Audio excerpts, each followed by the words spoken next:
Assalamu alaikum wa rahmatullah bandiraɓe yeɓoɓe yaw Piindi TV won ɓe nder leydi Sénégal ha yeɓowal leydi mone mon foof salminama inde manama yettode sikki ala en garti e kattande jomiraɗo joom baɗe bawɗe gam humnude aadi amene mone kala subaka ko roɓindo jaydeji joni koye jayde leydi Sénégal paɗɗen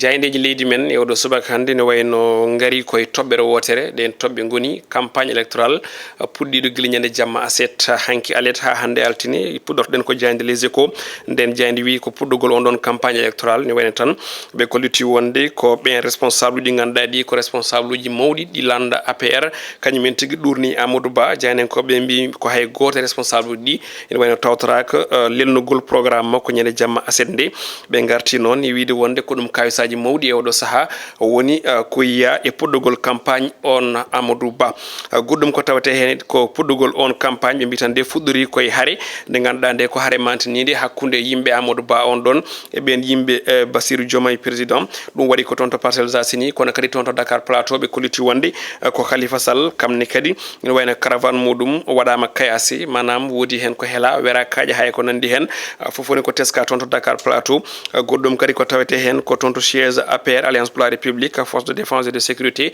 kañumen nangodiri e ɓen ɗon nerviji ɗum waɗi ko ñande jamma aset puɗɗogol on ɗon campagne ƴettu jayde besbi le jour kamne ari e on ngol puɗɗogol campagne ɗo ɓe mbi démarrage violence et sabotage e nder campagne noon jaynen koɓe ɓe mbi ɓe kolliti wonde tan ko gendarme ɓe kañumen cali manam diwti on sabotage mo ganduɗa o ina wanno ɗum convoqué ɓen ɗon yimɓe Amadou Ba toon to nokko biteɗo hono maro du feu walla mbiyen ni ɓen ɓe maro du feu hakkude mumen e ɓen yimɓe Amadou Ba ɗum ko toon to Mermoz on ɗon siège APR ɓe garti noon e onon caravane mo ganduɗa ko Khalifa Sall kamne berlaɗo kaaƴe kono kadi woodi ko heela hen ɓe gartini e nden haare hakkude militant ji Benno Bokk Yakar ɓen ɓe Bassirou Diomaye Faye ɗum waɗi ko toon to Parcelles Assainies jayde point actu kañum ari koye on candidat Amadou Ba somgoji présidentiel 2024 ɓe mbi ko Amadou Ba ne wayno tan ka muɗum kañum waɗi ɗum kañum lefni ɗum e oɗo saaha Amadou Ba affaibli par son camp ɓe garti noon e wiide wonde ko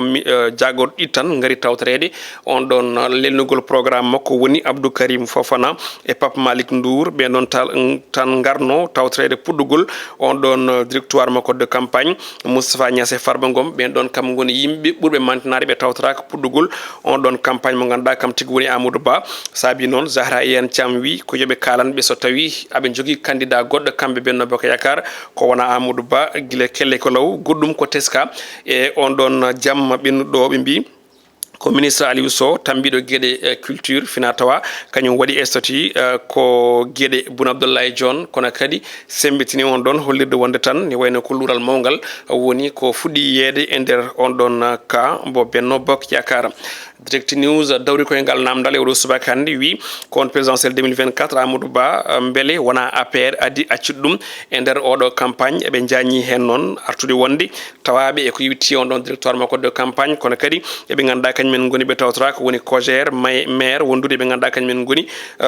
Farba Ngom mo ganduɗa kam ardi kala ko fate banggue juɓɓudi kam e lelgo on campagne Amadou Ba ɓen foof kala jiyaka toon to Mbakkene ɓe mbi on ɗon fannu teskama toon ɗin ko goni kadi jaaji e hello mabɓe nayyi e nder nden jande witende Direct News Revue quotidien e oɗo subaka kamari koye puɗɗogol on ɗon campagne électorale ɓe mbi ko le temps des promesses manam tan ko saaha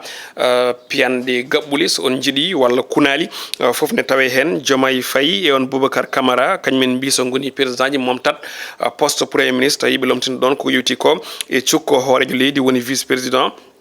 Serigne Mboup kañum kam yeehi ha woɗɗo wi so tawi laamima momtat poste walla ni ministère de la justice manam jagorgal tammigal gueɗe ñawoje natata wodde nder leydi Sénégal ɗin ko guri kala en jaaji nder nden jayde Rewmi quotidien jayde li quotidien kam ne ari e on campagne présidentielle 2024 puɗɗogol muɗum sappo e jeenayyi candidat ɗi foof kañumen puɗɗori ko ɗo e Dakar noon jeynen ko ɓe mbi Amadou Ba koɗi konngudi fuɗɗori wonde komo heeɓi gam wadde gouverné omo ganduɗa kam woni Déthié Fall e Aliou Mamadou Dia kañumen kuccodirno koye sukaɓe Khalifa Sall kañum ne ƴetti ha joni koko yuti ko manam fuɗɗori ko lelnude programme muɗum mo ganduɗa kam woni biteɗo Diomaye Faye Habib Sy e Cheikh Tidiane Dièye kañumen ɓe mbitande ko porteur du projet Thierno Alassane Sall wondude Anta Babacar Ngom Boubacar Camara Daouda Ndiaye Serigne Mboup Pape Djibril Fall ɓen kalɓe mbi ko yimɓe dariɓe gam wambude on ɗon changement ɗin konngudi kala e photoji mabɓe ne jaaji hello joyi e nden jayde li quotidien le réveil journal kañum ne ari koko yuti koye konngudi Habib Sy goto e candidat ji sumgoji présidentiel o wi